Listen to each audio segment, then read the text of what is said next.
Hi guys, welcome to Law Media. Thank you so much for allowing me to serve you with truth, honesty, and perseverance. My name is Sarah and I'm going to be your host tonight.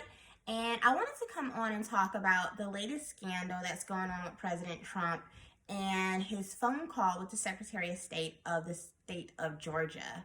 So he was recorded Saturday on a call, and he's basically trying to persuade the president, to persuade the Secretary of State of the state of Georgia to call the state of Georgia for him, although the state has already been called for Joe Biden.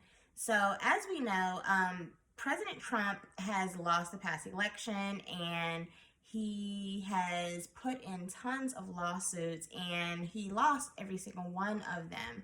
So we have him now a tape recording where he's saying things to the Secretary of State, such as there's nothing wrong with saying you recalculated. He's telling him to somehow find over 11,000 votes. I basically find this behavior to be criminal. For one, he knows that he's attempting to get the Secretary of State to act or to do something that he should not be doing. He's saying, I just want. This is what I want. He knows exactly what he's doing. He has an exact number. He has an he has an objective, and that objective is formed specifically so that he can get that number of votes that he needs for whatever reason, and he's trying to get the Secretary of State to do that. He goes on to say things that I found to be threatening. There's a statement where he says, to you and your lawyers, that's a big risk. I found that particular statement to be somewhat of a blackmail to the Secretary of State. If not a blackmail statement, it's definitely undue influence where he's trying to, if not get him to act or else, he's definitely getting him to act or face this type of retaliation or face something that you and your lawyers are going to have to do. Basically, it comes off as extortion to me. And just the entire phone call is about an hour long. I listened to the entire thing, and I wrote down some notes. Some of the things that I wrote down are conspiracy to defraud, attempt to defraud, attempt to form a conspiracy, criminal solicitation of fraud. He's also, if you want to say just conspiracy period, there's an open and notorious criminal enterprise that he's running.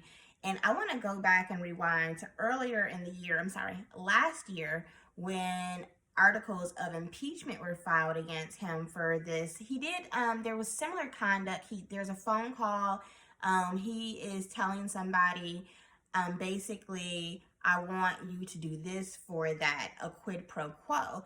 And what he called over and over again, he called this conversation a perfect phone call, a perfect phone call. So here we go again. He's found to be trying to use his presidential position to get someone to do something for him, this for that, and in this case is do this or else. Some people are saying that he has a legitimate belief that what he's doing is right. And I don't find that to be reasonable because the Supreme Court has said, hey, this is not right. You did not win. The Electoral College has said, hey, you did not win. He has noticed. So I'm not sure where he's basing these things off of, if he's like reading them on Twitter, if these are rumors that he heard on the internet, but I found it to be egregious. I'm not even going to say appalled. I wasn't even shocked. I actually wanted to hurry up and listen to the conversation so I can make this video. So thank you so much for tuning in, guys. Look for us on Twitter. Look for me on Instagram. I'm also on TikTok, Law Dog Forever. And sorry I have to report about this to you guys, but it's what's happening and I want you guys to know. Thank you guys. Have a great night.